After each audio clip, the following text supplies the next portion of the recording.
कितनी बुलंदी कितनी पस्ती। लीड्स में पाकिस्तान को लीड करने वाले कप्तान लॉर्ड्स में टीम से ही drop. One change, Salman Ali Aghan is not playing. I'm back. कप्तान बाबर आजम की वापसी के लिए सलमान आगा को बेंच कर दिया गया। लीड्स में शाहीनों को आगा की क़यादत में इनिंग्स की शिकस्त हुई थी। सलमान आगा की खुद अपनी कारकर्दगी भी इंतहाई मायूस कुन रही। पहली इनिंग्स में 21 और दूसरी में सिर्फ 4 रन बना सके। आगा वेस्टइंडीज के दौरे से लगातार अंदर आती गेंद पर स्ट्रगल करते रहे।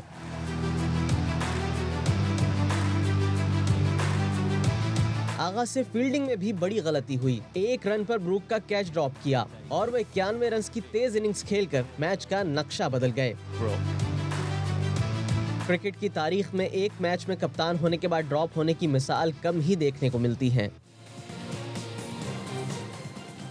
अस्सलाम वालेकुम, hello and welcome to sports room. मैं हूं आपका मेज़बान नजीबुल हसनैन। स्टूडियो में मेरे साथ मौजूद है स्पोर्ट्स कॉरेस्पॉन्डेंट शाहिद हाशमी साहब। और जैसे कि आप जानते हैं कि पाकिस्तान और इंग्लैंड का सीरीज़ का दूसरा टेस्ट यानी कि लॉर्ड्स टेस्ट अब से कुछ देर पहले शुरू हो गया है।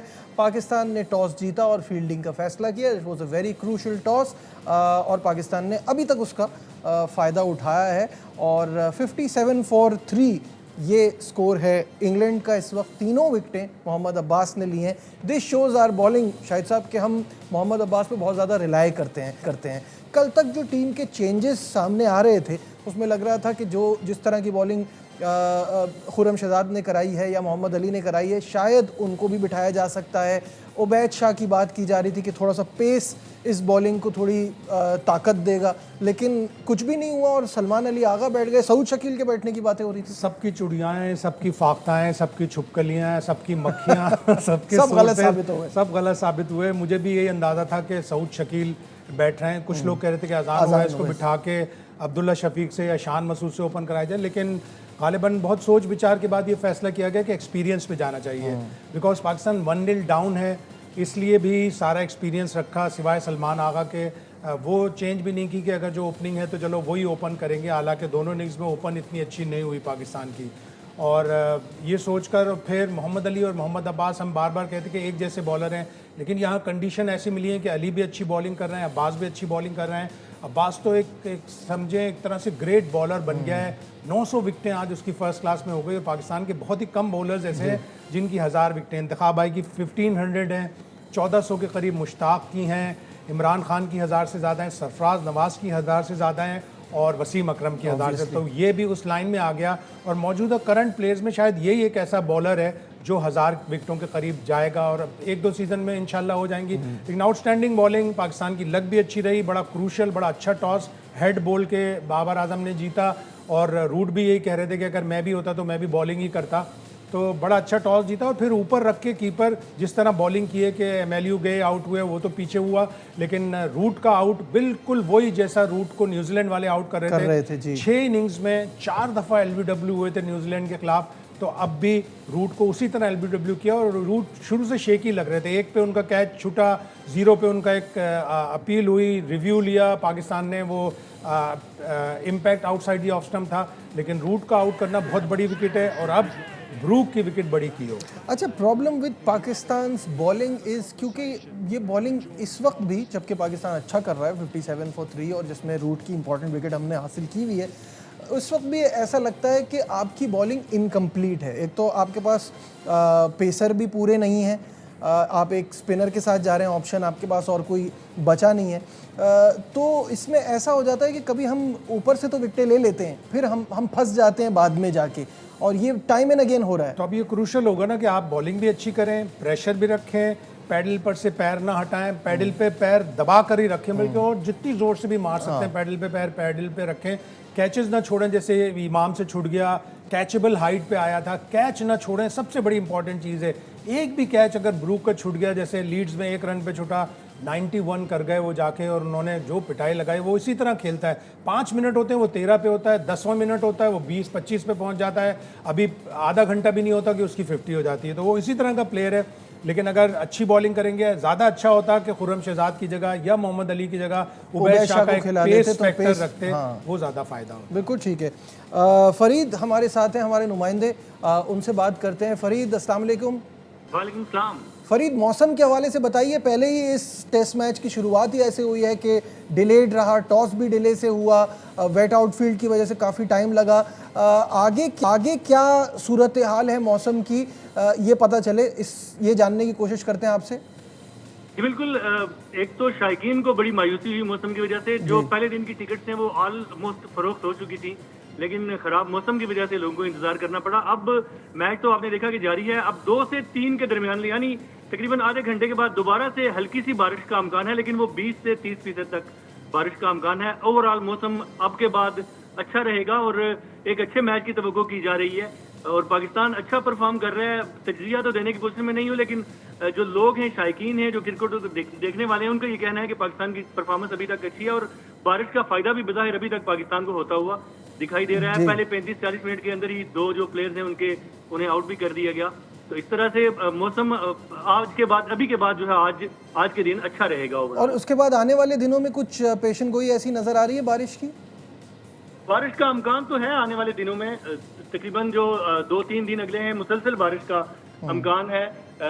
जो पेशंगोई की गई है मेट ऑफिस की तरफ से, उसमें कल भी तकरीबन 55% बारिश का अमकान है। इसी तरह से हफ्ते के रोज थोड़ा सा ज्यादा बारिश के चांसेस हैं, 80% के करीब, और इतवार को भी 55% तकरीबन बारिश का अमकान है। चले, ये तो वो चीज़ें हैं जो कंट्रोल में नहीं होती। मैं ये जानना चाहूँगा, फैंस जो स्टेडियम का रुख कर रहे हैं, यहाँ पे हमें देख के ऐसा लगता है कि जब इतने अरसे से डिसअपॉइंटमेंट हो रही है, फिर फैंस वहाँ आते हैं और उनको वो रिजल्ट्स नहीं मिलते। कुछ आपकी बात हुई है, कितने होपफुल हैं कि क्योंकि लॉर्ड्स में हमारा रिकॉर्ड अच्छा है तो वहाँ कुछ अच्छा कर जाए?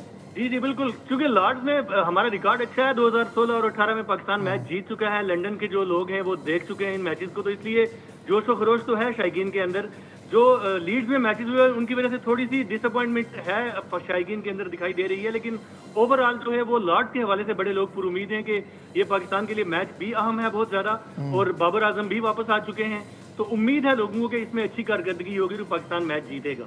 बहुत शुक्रिया फरीद, हमारे साथ थे और हमें मौसम के हवाले से और फैंस के हवाले से, पाकिस्तान क्रिकेट का फ़ैन होना भी बड़ी आजमाइश का काम है क्योंकि पहले तो हम कहते थे उतार चढ़ाव, अब बहुत अरसे से एक नोज डाइव जो किया है क्रिकेट ने और परफॉर्मेंस ऐसी आ रही है। ये सारे वो लोग हैं जो अपना काम छोड़ के आते हैं, जो इतनी महंगी महंगी टिकट्स लेते हैं और फिर उनका दिल ख़राब होता है जब अच्छा नहीं खेले। पाकिस्तानी बहुत सब्र वाले लोग होते हैं। पानी नहीं आ रहा, बिजली नहीं आ रही, गैस नहीं आ रही, इन सब चीज़ों को भुगतते हैं तो टीम के बुरे रिजल्ट भी भुगतते हैं और बहुत सी चीज़ें ऐसी होती हैं जो बर्दाश्त करते हैं। बाहर जाके जब दूसरी टीमें अच्छा करती हैं तो उसकी भी फ्रस्ट्रेशन होती है, फिर आपकी टीम बुरा कर रही होती है उसकी अलग फ्रस्ट्रेशन होती है, लेकिन उसके बावजूद लोग भूल कर एक दफ़ा फिर जाते हैं टीम को सपोर्ट करने, अपने ग्रीन झंडे को सपोर्ट करने, उसको बुलंद देखना चाहते हैं। तो लोगों की एक अट्रैक्शन तो है और यही एक गेम हमारा अब रह गया। हॉलैंड में जो लोग हॉकी देखने गए थे उनको भी बड़ी शदीद मायूसी हुई कि पाकिस्तान इतनी अच्छी पोजीशन नहीं ले सका, अब कल 11वीं और 12वीं पोजीशन के लिए खेलेगा। तो क्रिकेट एक ऐसा टूल है जिससे एक यूनिटी भी आती है, एक एंटरटेनमेंट भी मिलती है, तो अच्छा होगा। अभी तक तो अच्छा चल रहा है कि बाबर आजम भी फिट हो गए, विकेटें भी जल्दी ले ली, लेकिन मत भूलिए कि यहाँ न्यूजीलैंड का जो टेस्ट मैच हुआ था 4 जून से, उसमें न्यूजीलैंड ने टॉस जीता, पहले बॉलिंग की, 140 पे इंग्लैंड को आउट कर लिया, लेकिन खुद 113 पे आउट हो गए। तो पाकिस्तान टीम से हमेशा यही डर रहता है और आखिरी इनिंग्स में उन्हें 238 का टारगेट मिला, वो फिर आउट हो गए और टेस्ट मैच कोई 60-70 रन से हार गए वो। तो पाकिस्तान टीम से यही खतरा रहता है कि अच्छी बॉलिंग करते हैं तो फिर अच्छी बैटिंग नहीं करते। तीनों शोबों में अगर अच्छा करेंगे तो ये टेस्ट मैच, ये बहुत ज़रूरी है कि सब डिपार्टमेंट्स में अच्छी परफॉर्मेंस दिखाई जाए। लॉर्ड्स के मैदान की बात हो रही है तो यहाँ पे हमारी बड़ी खुशगवार यादें हैं। हाँ, एक अच्छी बात यह है कि होम टीम से ज़्यादा अच्छा रिकॉर्ड पाकिस्तान का है। कुछ तफसीलात के लिए ये रिपोर्ट देखते हैं। लॉर्ड्स का मैदान और पाकिस्तान की फतुहात की दास्तान, होम ऑफ क्रिकेट, बरतानिया का वो ग्राउंड जहां शाहीनों का रिकॉर्ड मेजबान टीम से भी बेहतर है। तारीखी मैदान पर पाकिस्तान को पहली जीत 1982 में मिली जब मोहसिन हसन खान ने डबल सेंचुरी बनाकर पाकिस्तान को 10 विकेट से फातेह बनाया। 1992 और 96 में भी शाहीनों ने लॉर्ड्स का मैदान फतह किया। इन कामयाबियों के हीरो वसीम अकरम और वकार यूनुस थे।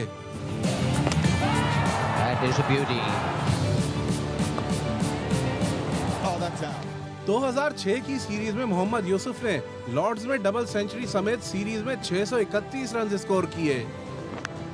edged and wide of wicket keeper. No slip, 4 runs. That is what he was looking for, Mohammad Yusuf. I don't think he expected to be getting it in that manner. An edge through the slip cordon, but it brings up the double century. फिर 2016 में मिसबाह उल हक की यादगार innings. You can't keep a good hold and down. Misbah goes through to his 10th Test match century, 42 years young. Yasir Shah का तबाहकुन spell, match में 10 शिकार। Oh, that's an awful shot. That really is pedestrian from Moeen Ali. और जीत के बाद पूरी team के pushup. 1, 2, 3, 4, 5, 6. Only 5 star jumps. Yeah, get some star jumps in. 2018 में मोहम्मद अब्बास की स्विंग ने मेजबान टीम को ढेर किया। Safe as houses. जी, जब हम डाउन द मेमोरी लेन जाते हैं तो बड़ी अच्छी यादें, लेकिन मसला ये है कि हम उन यादों में ही अब फंस के रह गए हैं।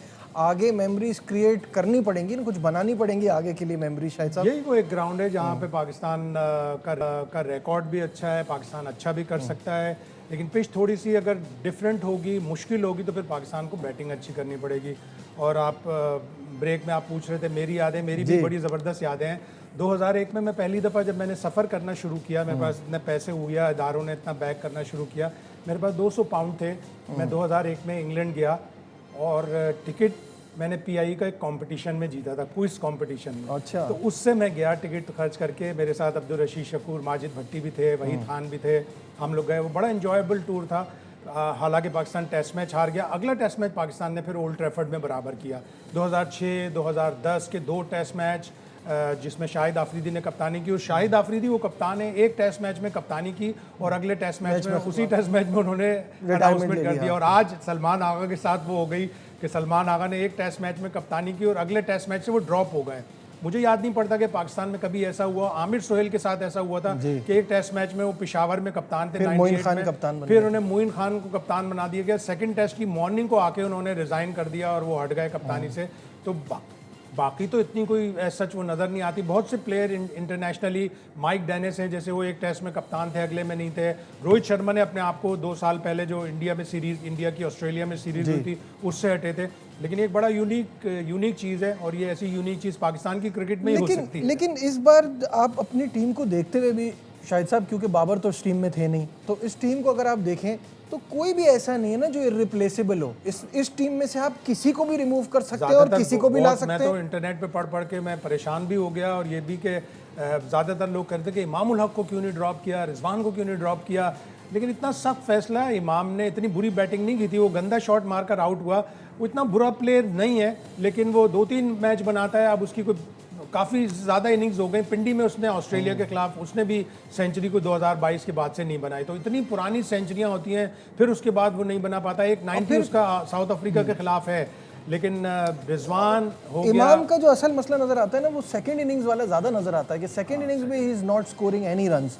तो वो एक थोड़ी चीज़ नज़र आती है। बाकी रिजवान बिल्कुल ऑफ नज़र आ रहे हैं उनकी बैटिंग में। वो अब उस दिन तौसीफ भाई यही कह रहे थे कि अब इन्होंने 35-40 रन कर लिए, but that was in a losing cause, जिसमें पता था कि कभी भी आपने मैच हारना ही है। लेकिन इंटेंट अगर 41 उसने बनाया ज़रूर, लेकिन वो इंटेंट नज़र नहीं आया कि एक लंबी फाइट करनी है। ऐसा क्यों नहीं हो सकता। बाबर आजम के ऊपर भी तनकीद हुई कि वो शील्ड नहीं कर रहे थे वेस्ट इंडीज़ के दूसरे टेस्ट मैच में, आप पहले टेस्ट मैच में। फिर आपने क्यों, मतलब आप अगर आप देखें तो आखिरी विकेट की पार्टनरशिप में 2800 पार्टनरशिप हो चुकी हैं। 28 का मतलब है आखिरी विकेट पे लोग कितनी फाइट करते हैं। एक जेन्युइन बैट्समैन, एक 11 नंबर का बैट्समैन, वो फाइट करते हैं। या अक्सर ऐसा भी हुआ है कि 9 और 11 नंबर के बैट्समैन ने, रणजी ट्रॉफी में तो 10 और 11 के बैट्समैनों ने सेंचुरियां स्कोर की हुई है। तो आप जब तक फाइट नहीं करेंगे, थोड़ा सा फ्रस्ट्रेट करता रिजवान, बार बार सिंगल लेके टेल एंडर को सामने नहीं करता, तो वो इंटेंट नजर आता। वो जो इंटेंट नजर नहीं आया उसका बैटिंग में, उसकी वजह से उसके ऊपर क्रिटिसिज्म। बिल्कुल।